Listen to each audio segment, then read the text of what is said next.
Insyaallah kita mulai malam ini membaca kitab fikih atas dasar mazhab Imam Syafi'i. Kita mulai halaman 29, Muqaddimah fil Mazhab Syafi'i, yaitu tentang manaqib Imam Syafi'i, imam mazhab kita. Karena kita ini tahunya Imam Syafi'i aja, kita beribadah menurut mazhab Imam Syafi'i. Tapi banyak di antara kita yang belum kenal dengan Imam Syafi'i. Wali-wali lain tahu benar nih manaqib Imam Anu. Tapi Imam kita Syafi'i yang hari-hari kita umpat mendapat sidin, kita kurang kenal, sehingga kurang cinta lawan sidin. Padahal ujar Imam Abdul Wahab Syarani, kedudukan imam mazhab itu dari segi kewalian itu di atas daripada Syekh Abdul Qadir Al-Jilani dan wali-wali kutub lain. Dan mereka itu mensitir, artinya menutup kewalian mereka dengan fikih, dengan ilmu fikih mereka.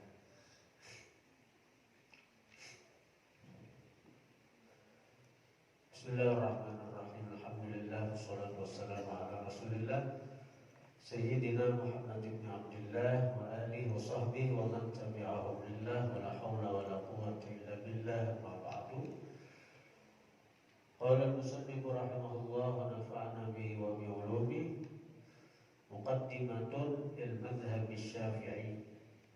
Ini satu muqaddimah tentang mazhab Imam Syafi'i. Awalan, pertama yang dibahas pada muqaddimah tentang mazhab Imam Syafi'i ini, muassisul madhabi, pendiri mazhab, huwa Muhammad bin Idris Asy-Syafi'i al-Mutallibi. Pendiri mazhab kita yaitu Muhammad bin Idris Asy-Syafi'i al-Muttalibi. Yaltaqi fi nasabihi, bertemu Imam Syafi'i fi nasabihi, pada nasab sidin, ma'an Nabi sallallahu alaihi wasallam, bersama Nabi, fi jaddihi Abdi Manafin, pada kakek Nabi Abdi Manaf. Jadi ke atasnya diurut itu Imam Syafi'i lawan Nabi bertamu pakaian pada tuan pada Abdi Manaf. Wulida bi Gaza, dilahirkan Imam Syafi'i di jalur Gaza, Palestina. Sanata 150 lil hijrati, bagi hijrah Nabi. Wa humila ila Makkah, dibawa sidin ke Mekah. Wa talabal ilma, menuntut Imam Syafi'i akan ilmu, ala syaikhihi, atas guru sidin, Al-Imam Khalid bin Muslim Az-Zanji, mufti Makkah. Khalid bin Muslim Az-Zanji, mufti Makkah. Wal Fudail bin Iyad, Fudail bin Iyad, ini guru sufi sidin, guru tasawuf. Wa Sufyan bin Uyainah, dan Sufyan bin Uyainah, wa ghairihim, dan selain mereka. Nah, jadi Imam Syafi'i ini sidin, lahir di Gaza, meninggal nang abah, pulih nang mama, dibawa ke Mekah. Karena melihat Gaza waktu itu, artinya melihat perkembangan daripada Imam Syafi'i, lalu nang mama ini khawatir kalau Imam Syafi'i jauh daripada ilmu agama. Lalu oleh nang mama hijrah hijrah ke Makkah. Karena di Makkah banyak ulama-ulama besar. Saya kira Imam Syafi'i kawan belajar kepada ulama-ulama Makkah waktu itu. Nah, kemudian Imam Syafi'i dalam keadaan terbatas dana, terbatas keuangan. Sidin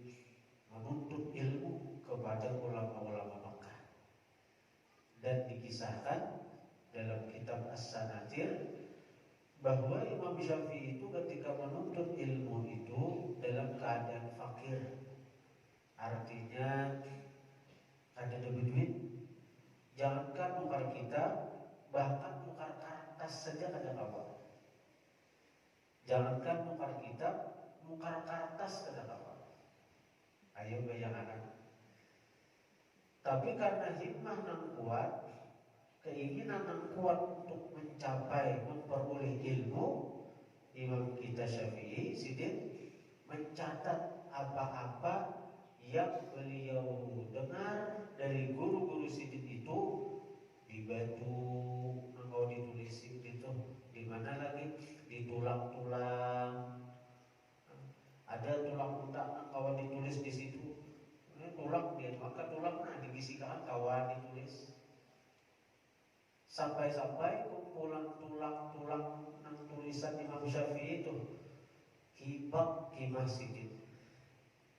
Hibak Qimah Sidin, lawan tulang-tulang aja, ada uburin lagi di rumah.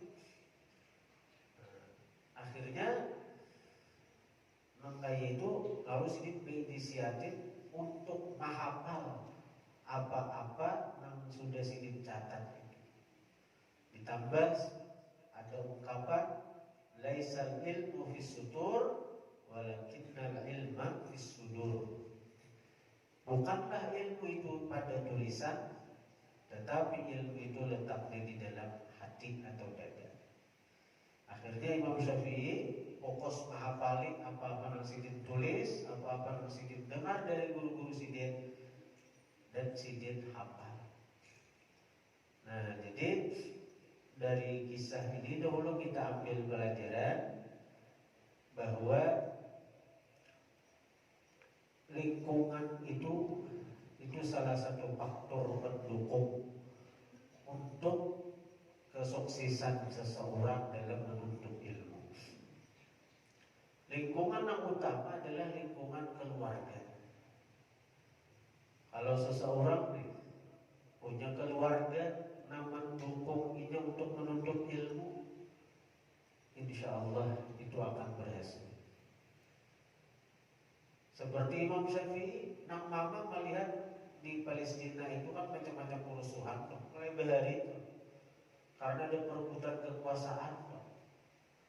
Lalu Sidin memilih lingkungan yang pas untuk anak Sidin mengaji, yaitu ke Mekah.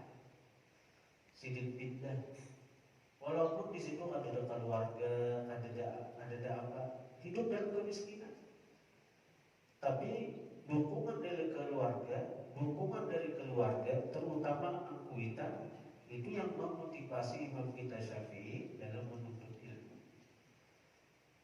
Sehingga ada memikirkan nyaman, ada memikirkan artinya fasilitas menuntut ilmu.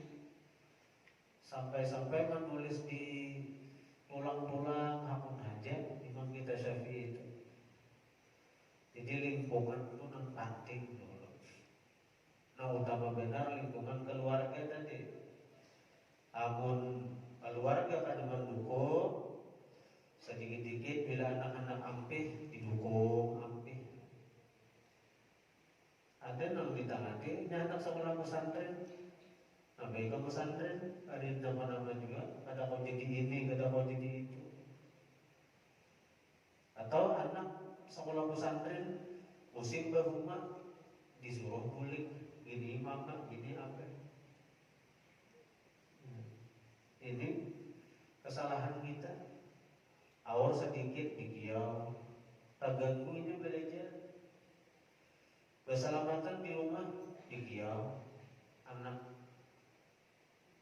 Ada fokus lagi ini belajar. Kalau kita hendak anak kita sukses menuntut ilmu, dukung ini, beri dorongan ini untuk menuntut ilmu itu. Nah, kemudian kita ambil pelajaran di sini juga. Dalam menuntut ilmu itu diperlukan hikmah. Di samping dukungan keluarga, dukungan lingkungan, itu hikmah. Hikmah yang kuat. Karena macam-macam ditemui dalam menuntut ilmu itu.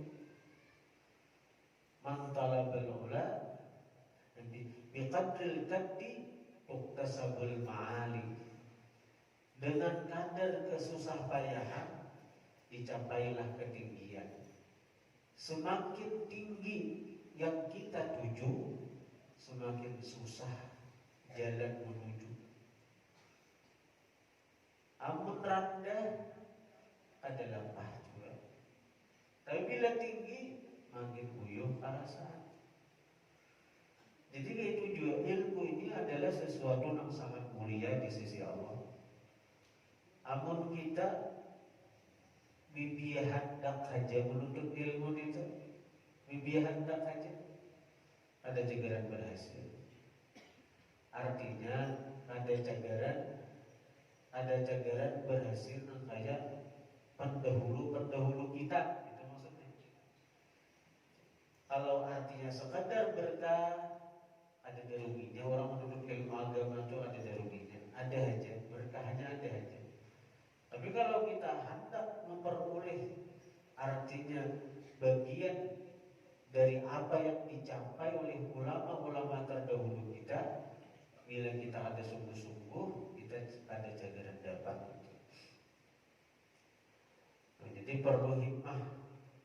Sebagaimana hikmahnya Imam Syafi'i dalam menuntut ilmu, sampai-sampai sidin kada kawan kar kitab, kada kawan kar kertas, sidin ambil tulang-tulang dari unta-unta yang dibuang berserakan di pinggiran kota Makkah itu, sidin jadikan di tulang-tulang itu untuk menulis pelajaran-pelajaran yang sidin ambil dari guru-guru sidin.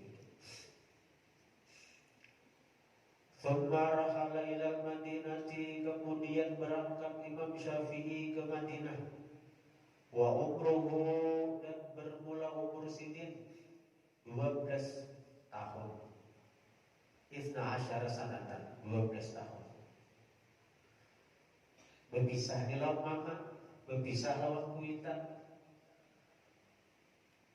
Jadi mesti menuntut ilmu itu harus berpisah dari keluarga, mesti itu. Ini setumat-tumat izin boleh, setumat-tumat izin boleh.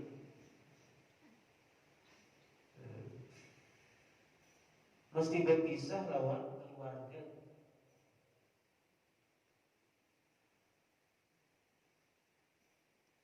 Bayangkan ini mulai Makkah ke Madinah.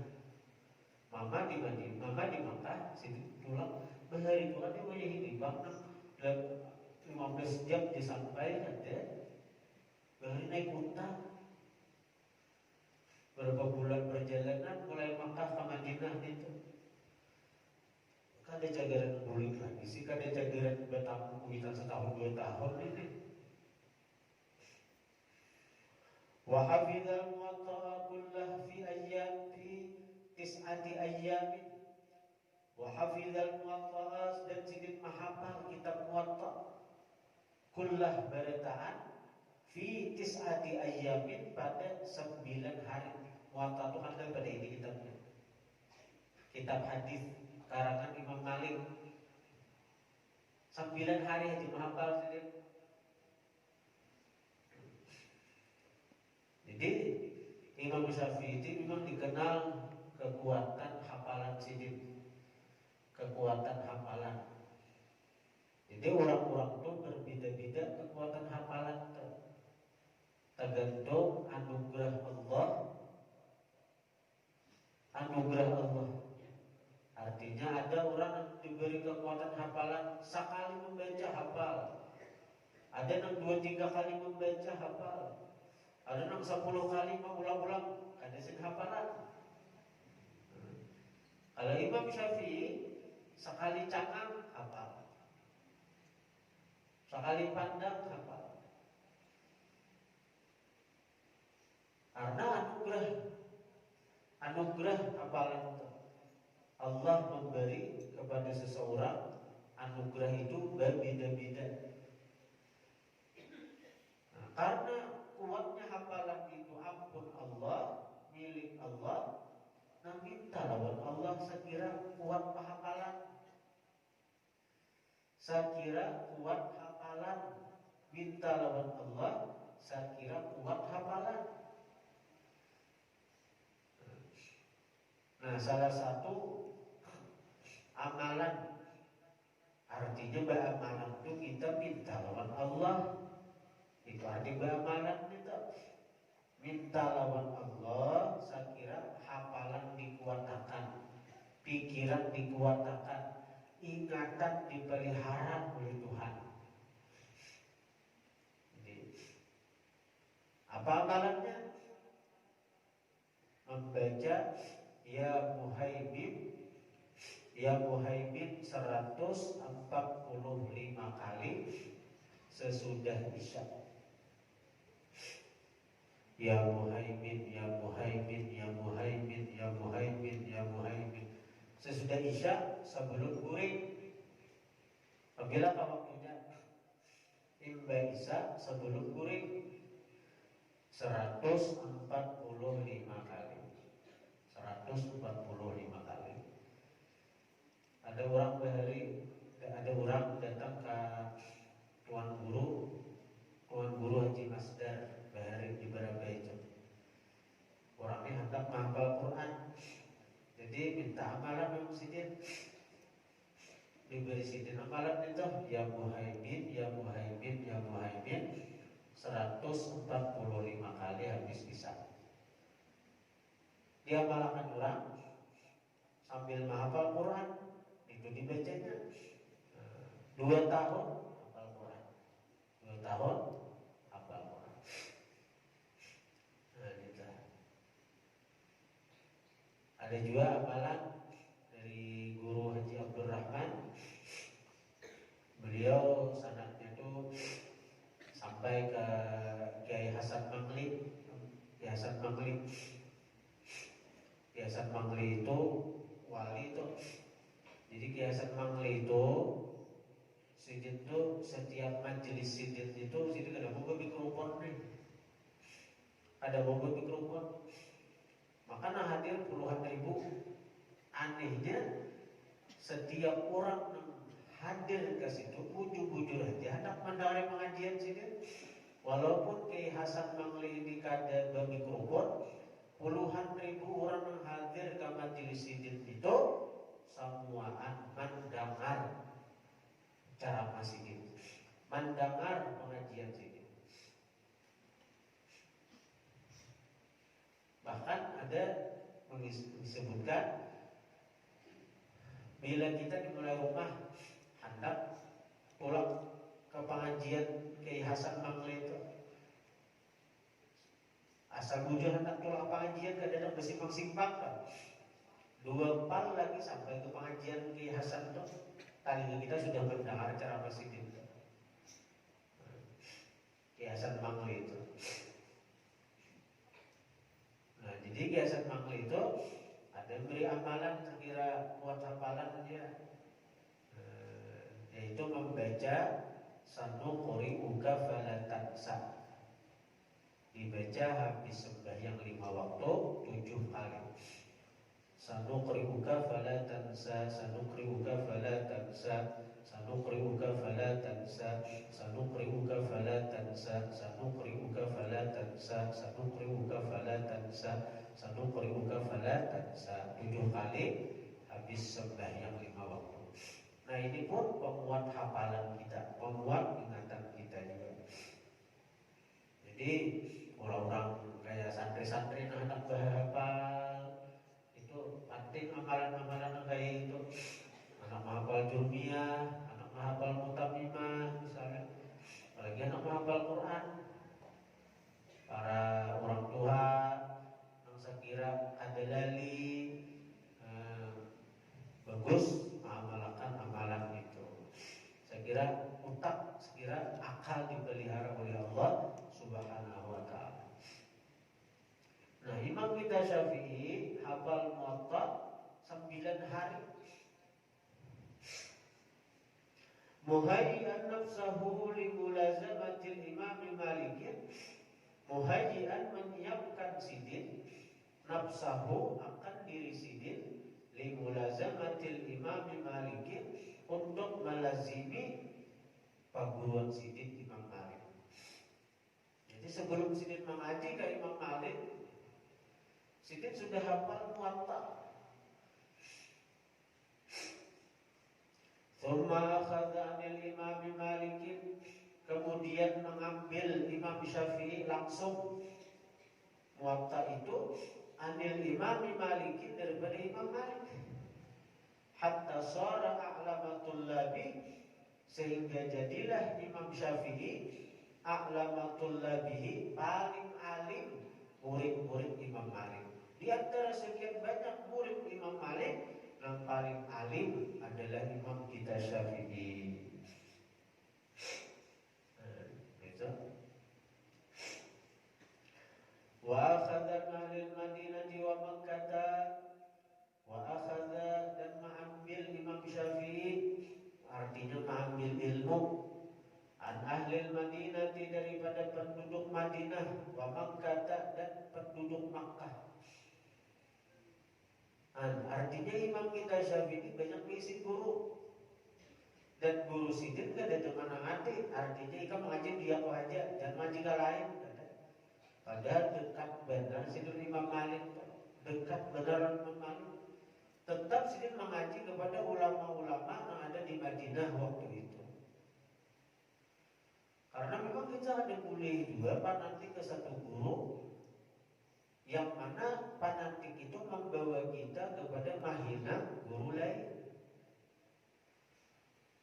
Sehingga kepada kita nang mengatulahan itu guru kita aja, guru lain gak ada mengatulahan itu. Mau? Bahkan kalau kita menghina ulama selain guru kita menghina ulama karena anggapan kita itu lain, guru kita juga ada apa juga. Hati-hati. Luhumul ulama masmumatun, daging ulama itu beracun. Kalau racun ada di makanan itu membawa kepada mati badan, maka racun yang ada di daging ulama itu membawa kepada hilangnya iman. Lebih bahaya lagi. Jadi kalau racun yang ada di makanan itu membawa kepada matinya badan, maka racun yang ada di daging ulama itu mengakibatkan kepada hilangnya iman. Jadi hati-hati kita. Karena kita fanatik ke guru ini, kalau kita hina guru yang lain, karena ada sejalur lawan guru kita, ada sejalan lawan guru kita, berbahaya. Karena jalan itu ada mau sama. Rasulullah pun mengatakan itu al ulama warasatul anbiya. Ulama itu pewaris Nabi. Ulama pewaris Nabi. Nagaran pewaris itu ada mau beritaan. Rasulullah itu ibarat orang lah mewarisakan. Ada yang dapat cangkir, ada yang dapat piring, ada yang dapat mangkok. Karena yang mewaris itu banyak. Yang mewaris itu banyak. Ada mau beritaan, mengukut. Maka itu juga para ulama.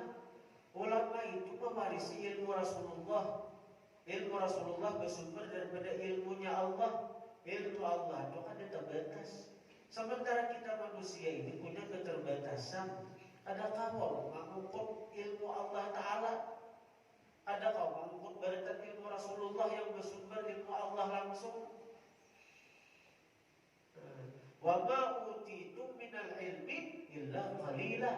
Itu Tuhan mengatakan, wa ma utitum minal ilmi illa qalila. Tidak diberikan kalian daripada ilmu kecuali sedikit. Nah, jadi apa jatah kita? Akhirnya disitulah bedanya pendapat para ulama itu.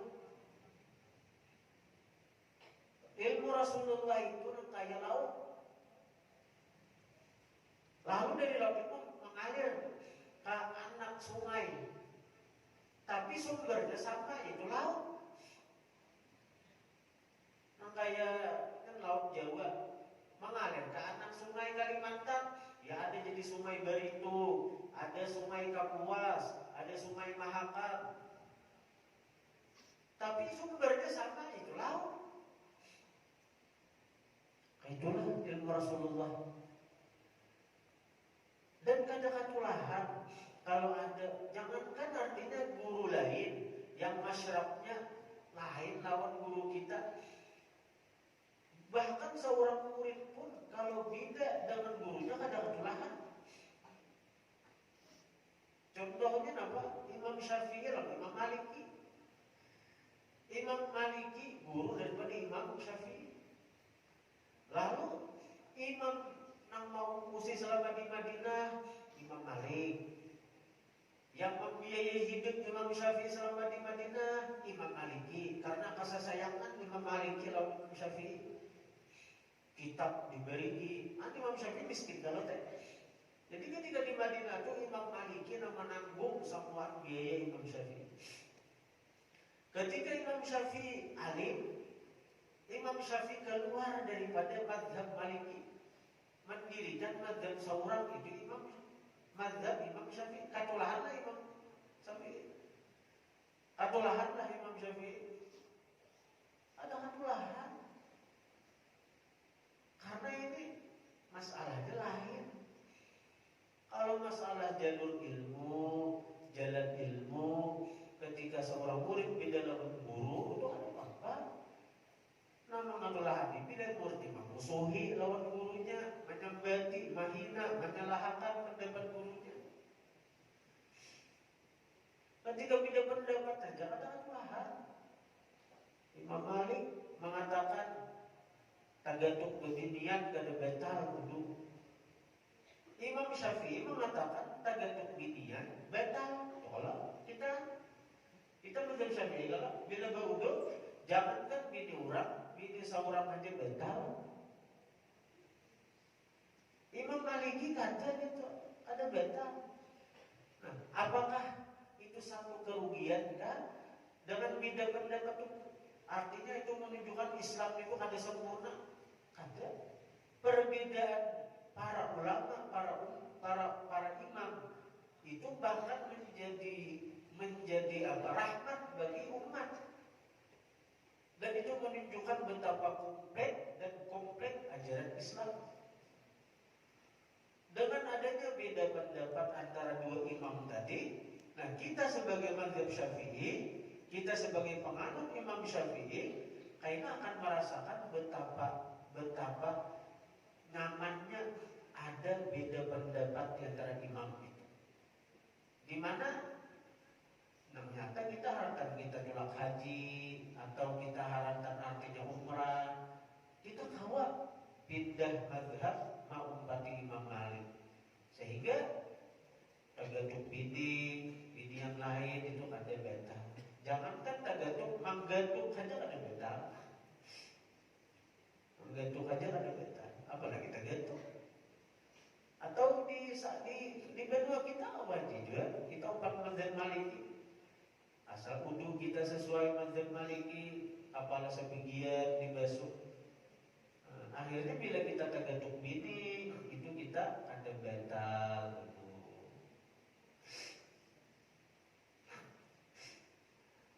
Jadi Imam Syafi'i sidin mengambil daripada ulama-ulama Madinah dan ulama Makkah. Wa ta'ahala lil fatwa, dan sidin berhak untuk berfatwa. Wa huwa fil khamisati asyara min umri, sidin berumur 15 tahun. 15 tahun sudah boleh berfatwa.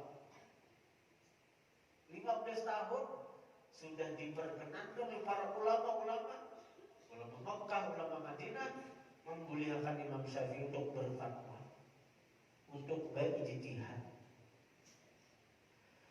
Ma'a ma'rifatihi bi asy'aril Arabi wa ulumil lughati, beserta kenalnya Imam Syafi'i dengan syair-syair Arab dan ilmu lughat, ilmu bahasa. Jadi komplit Imam Syafi'i ini basic ilmu.